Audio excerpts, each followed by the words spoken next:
부살렐이 조각목으로 궤를 만들었으니 길이가 2규빗 반, 너비가 1규빗 반, 높이가 1규빗 반이며 순금으로 안팎을 싸고 위쪽 가장자리로 돌아가며 금태를 만들었으며 금고리 넷을 부어 만들어 네 발에 달았으니 곧 이쪽에 2고리요 저쪽에 2고리이며 조각목으로 채를 만들어 금으로 싸고 그 채를 궤 양쪽 고리에 꿰어 궤를 매게 하였으며 순금으로 속죄소를 만들었으니 길이가 2규빗 반, 너비가 1규빗 반이며 금으로 그룹 둘을 속죄소 양쪽에 쳐서 만들었을 때 한 그룹은 이쪽 끝에 한 그룹은 저쪽 끝에 곧 속죄소와 한 덩이로 그 양쪽에 만들었으니 그룹들이 그 날개를 높이 펴서 그 날개로 속죄소를 덮었으며 그 얼굴은 서로 대하여 속죄소를 향하였더라. 그가 또 조각목으로 상을 만들었으니 길이가 2규빗, 너비가 1규빗, 높이가 1규빗 반이며 순금으로 싸고 위쪽 가장자리로 돌아가며 금태를 둘렀으며 그 주위에 손바닥 넓이만한 턱을 만들고 그 턱 주위에 금으로 태를 만들었고 상을 위하여 금고리 넷을 부어 만들어 네 발 위 네 모퉁이에 달았으니 그 고리가 턱 곁에 있어서 상을 매는 채를 꿰게 하였으며 또 조각목으로 상맬 채를 만들어 금으로 쌌으며 상 위에 기구 곧 대접과 숟가락과 잔과 따르는 병을 순금으로 만들었더라. 그가 또 순금으로 등잔대를 만들되 그것을 쳐서 만들었으니 그 밑판과 줄기와 잔과 꽃받침과 꽃이 그것과 한 덩이로 되었고 가지 6이 그 곁에서 나왔으니 곧 등잔대의 3가지는 저쪽으로 나왔고 등잔대의 3가지는 이쪽으로 나왔으며 이쪽 가지에 살구꽃 형상의 잔셋과 꽃받침과 꽃이 있고 저쪽 가지에 살구꽃 형상의 잔셋과 꽃받침과 꽃이 있어 등잔대에서 나온 가지 6이 그러하며 등잔대 줄기에는 살구꽃 형상의 잔넷과 꽃받침과 꽃이 있고 등잔대에서 나온 가지 6을 위하여는 꽃받침이 있게 하였으되 2가지 아래에 한 꽃받침이 있어 줄기와 연결하였고 또 2가지 아래에 한 꽃받침이 있어 줄기와 연결하였고 또다시 2가지 아래에 한 꽃받침이 있어 줄기와 연결되게 하였으니 이 꽃받침과 가지들을 줄기와 연결하여 전부를 순금으로 쳐서 만들었으며 등잔 7과 그 불집게와 불똥그릇을 순금으로 만들었으니 등잔대와 그 모든 기구는 순금 1달란트로 만들었더라.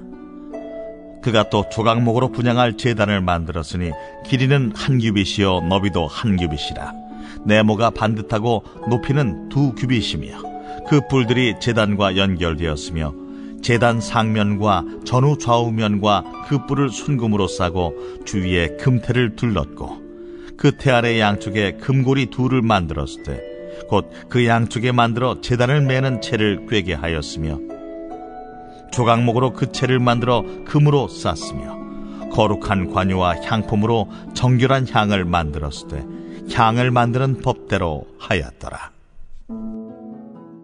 오늘 이 출애굽기 37장은 사실 이제 내용적으로 보면 이전에 하나님께서 성막을 제작하라고 주신 이 설계도 그것과 내용이 거의 대동소이합니다.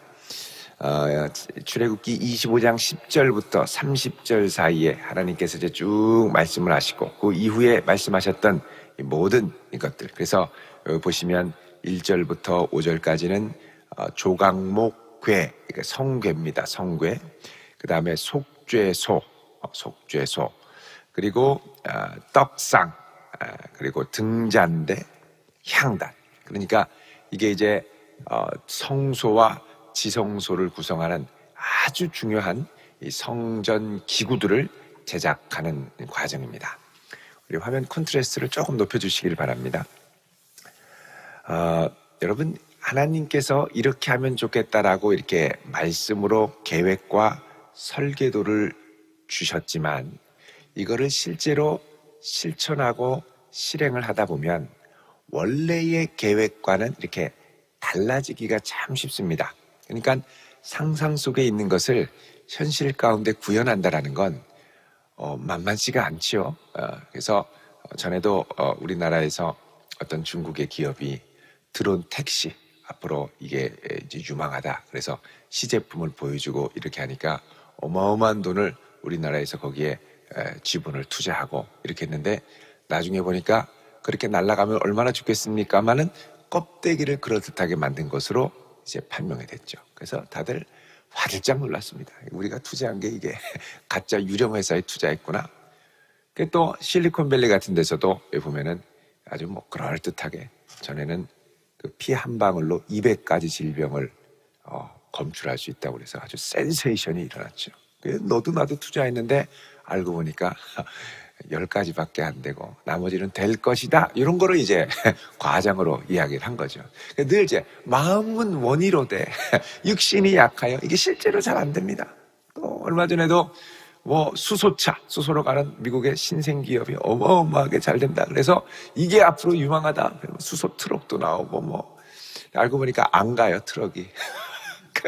껍데기만 이렇게 나온 거죠. 그러니까는 이게 그럴듯하게 보이는 거는 뭐 누구나 다 이렇게 하긴 하지만 이거를 실제로 구현하는 건 또 다른 영역이라는 것입니다. 이거를 실제로 나타낼 수 있는 것. 여러분, 우리가 예수 잘 믿기를 원하고 또 믿음 생활 잘 하기를 원하고 또 주님께 순종하기를 원하고 마음은 다 원이죠. 근데 정말 믿음 생활을 잘 해내기는 참 쉽지 않습니다. 내가 예수님을 닮아가기는 그 형상을 내 안에 담아내기는 참 쉽지 않습니다. 그래서 우리가 하나님이 우리에게 주신 이 믿음의 설계도 앞에 주님 정말 이렇게 살 수 있는 지혜와 은혜와 능력을 주십시오. 여러분, 우리가 흔히 하는 말 중에 하나가 언제 내가 시간 되면 꼭 할게 이렇게 얘기를 합니다. 우리 시간 되면 꼭 하자. 문제는 뭡니까? 시간이 안 돼요. 살다 보면 절대 시간이 안 납니다. 시간은 나면 하는 게 아니라 내서 하는 겁니다. 내서 하는 거예요. 우리 내일 새벽 기도 가자. 아침에 깨면은 갈게. 절대 못 깨죠.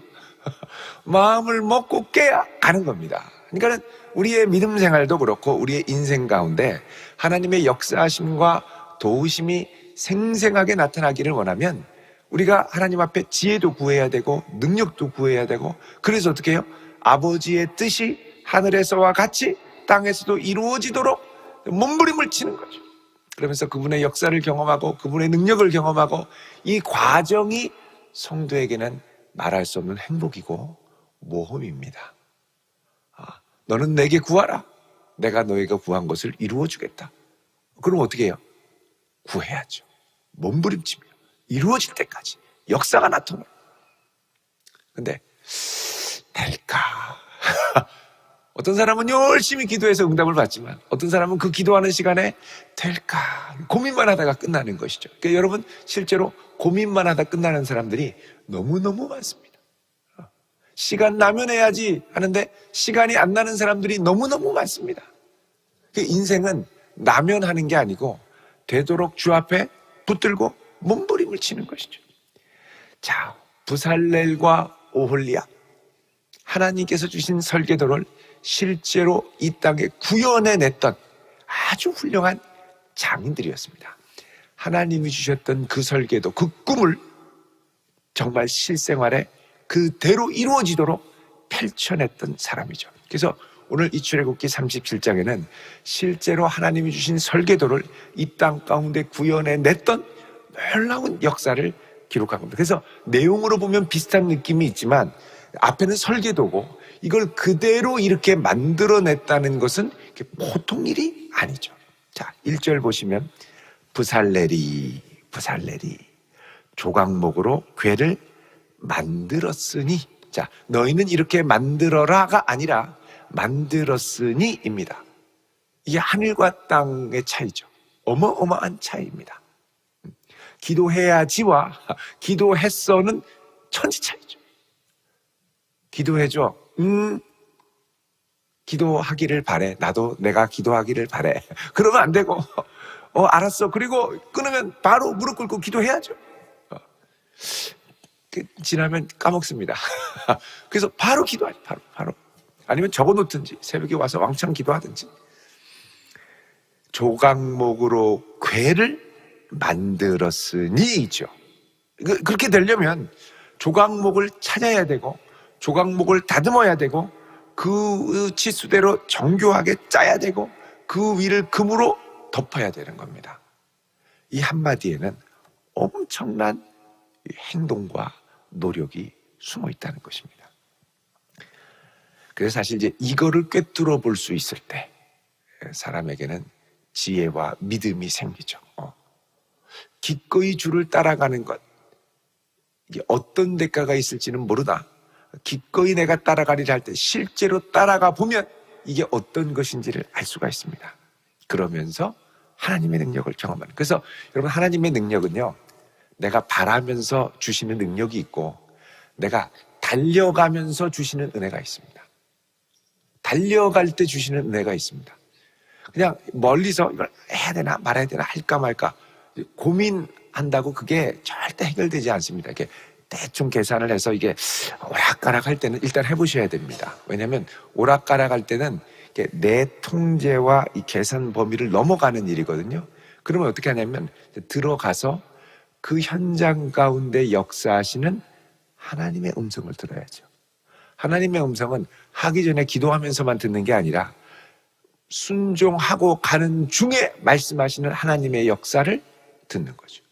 여러분, 하나님께서 모세한테 내가 이스라엘 백성을 구원할 테니까 가라 그랬죠.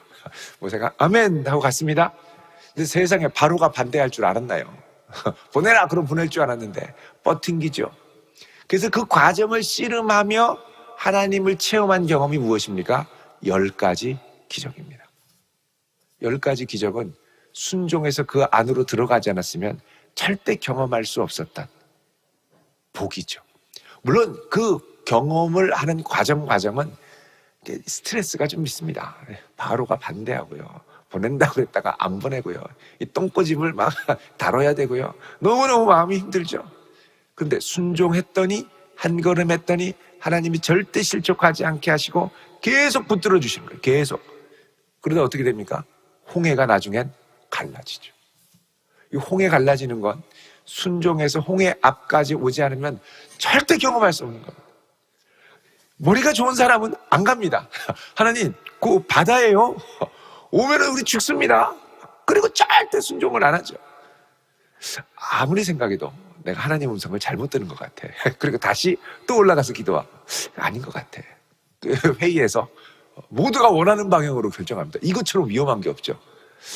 하나님은 일로 가라고 하는데 야, 모두가 내가 생각할 땐 절로 가면 큰일 날 것 같은데 너희들 생각은 어떠니? 그러면 절대 안 되죠. 그럼 돌아가자. 다 돌아갑니다. 그 민주주의의 폐해가 여기서 나타나는 거죠.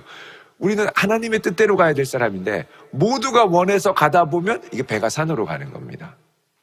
그래서 하나님의 능력이 나타나는 통로와 기적은 물론 내가 뜻을 구하며 응답돼서 받는 기적이 있고 또 하나 순종하며 갈 때 나타나는 기적이 있습니다. 여기는 이렇게 깔끔하게 나타났습니다만 저는 부살렐이 이 조각목을 만들고 성궤를 만들면서 하나님의 은혜와 능력을 엄청나게 경험했다라는 것을 제가 이게 보면서 묵상을 하며 느끼게 됩니다. 말씀하신 대로 되려면 은혜가 있어야 됩니다. 여러분, 은행 쉬울 것 같아요.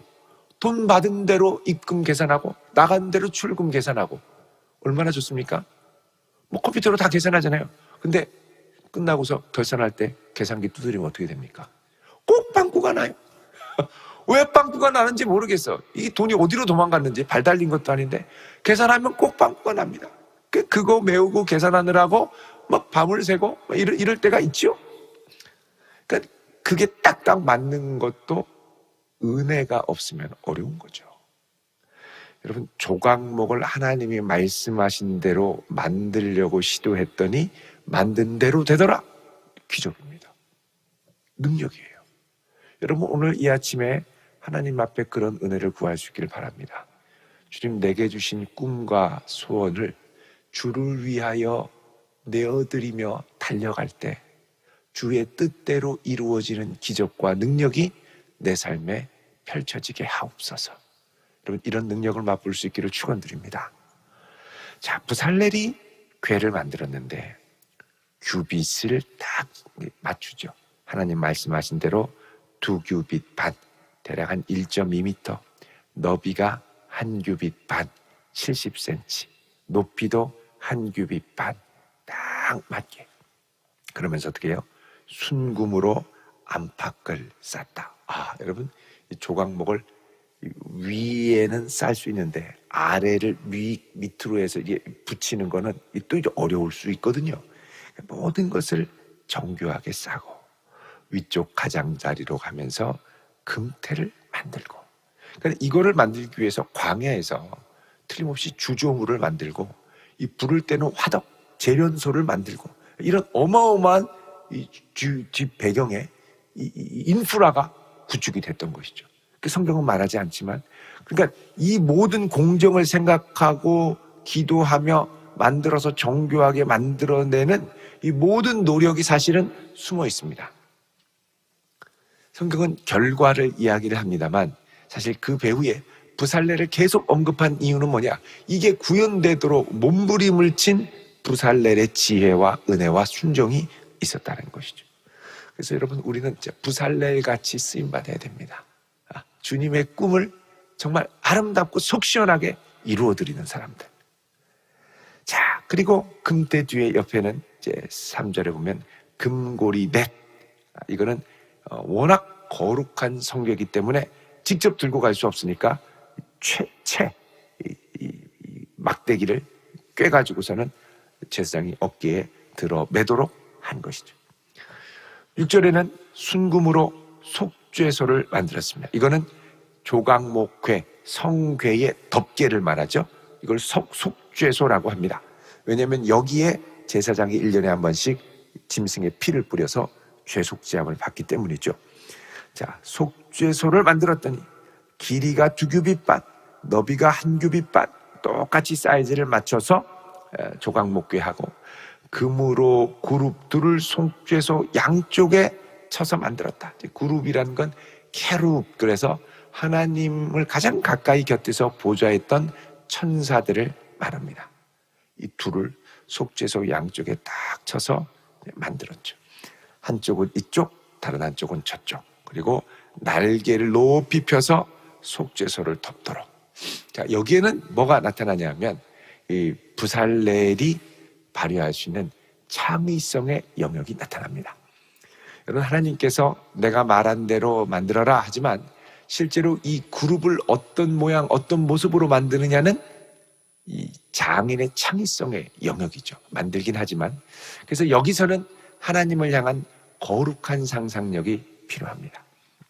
창의성이라는 건 항상 아무것도 없는 데서 만들어내는 것이 아니라 주어진 것 가운데 주어진 것을 만드는 가운데 발휘되는 창의성이 있죠.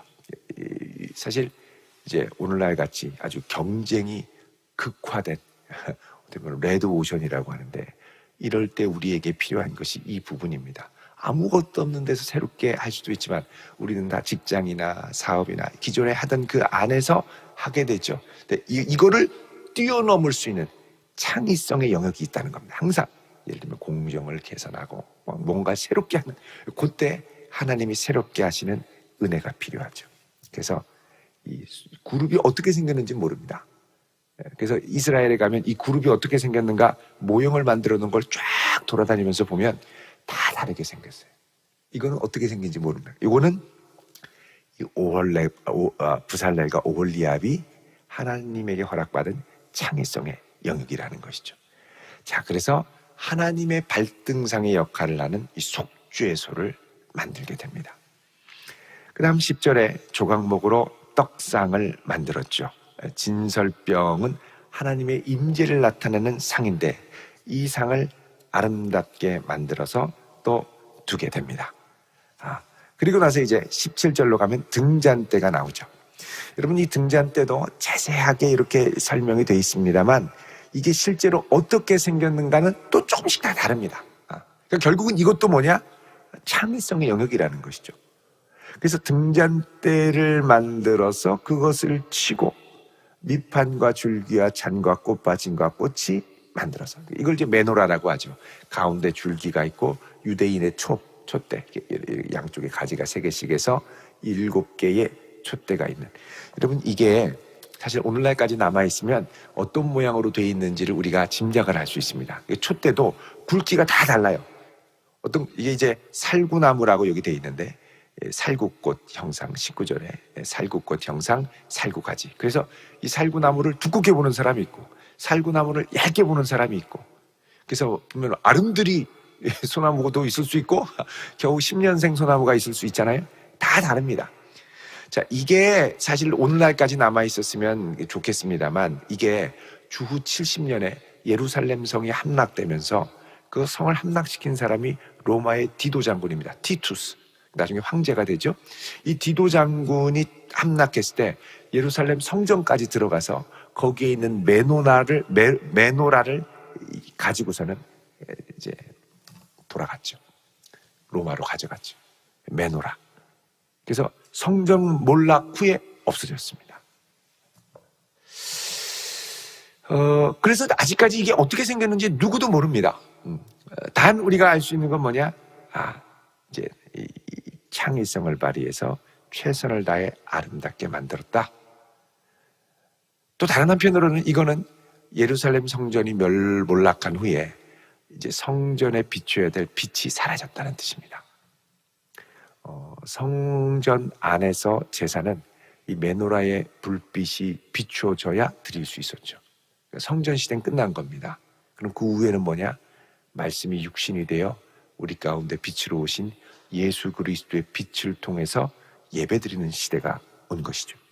특별히 그 안에 보면 23절에 불집게와 불똥그릇조차 순금으로 만들었다. 이게 무슨 말이냐면 이 메노라를 태우고 남은 이 불똥들, 그 불꽃집, 그리고 촛농 막 녹은 거, 그름들, 이렇게 이런 것들을 모아서 이 받침에서 나오는 이 불똥이라고 그러죠.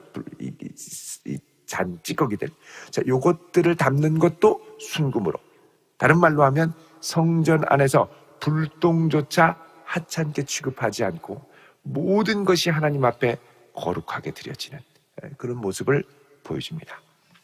자, 그리고 25절부터는 향단인데 이건 매일매일 하나님 앞에 아름답게 올려드리는 예배죠. 그러니까 이걸 이제 오늘 신약 개념으로 하면 우리가 이 새벽에 하나님 앞에 나와 드리는 이 예배도 매일 아침 하나님 앞에 향기롭게 올라가는 향단의 예배와 같은 그런 역할을 합니다.